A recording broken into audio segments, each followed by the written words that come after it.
অনেক দিন পর আবার বিকেলে হাঁটতে আসলাম। অনেক দিন হলো আসি না, যেহেতু জিমে যাই, তারপর আর এনার্জি থাকে না। সারাদিন কাজ বাজ করার পরে বিকাল টাইমটা একটুখানি রেস্ট পাই 1 ঘন্টার মতো। সেখানে একটুখানি শুয়ে মোবাইলে ঘাটাঘাটি, তারপর মোবাইলে এডিটিং এগুলোই থাকে। তো যাই হোক, আজকে আবার কী ইচ্ছে হলো যে একটু যাই, নিলিবিলিতে একটু ঘুরে আসি, ভালো লাগবে। ঘরে বসে বসেও ভালো লাগে না, তাই চলে এলাম। আর এখানটা আসলে সত্যি মাইন্ডটা এমনি ফ্রেশ হয়ে যায়। তো চলো এখন হেঁটে হেঁটে যাই, ওই দিকে গিয়ে একটা বসার জায়গা আছে, ওখানে একটু বসবো আজকে, তারপর যাবো।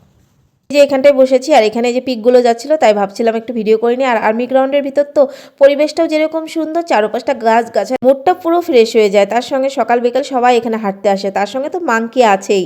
অনেকক্ষণ বসেছিলাম, একটু হালকা অন্ধকার হতেই আবার চললাম রুমের দিকে। তো চলতে চলতে দেখি সুন্দর চাট বানাচ্ছে, ফুচকাও ছিল।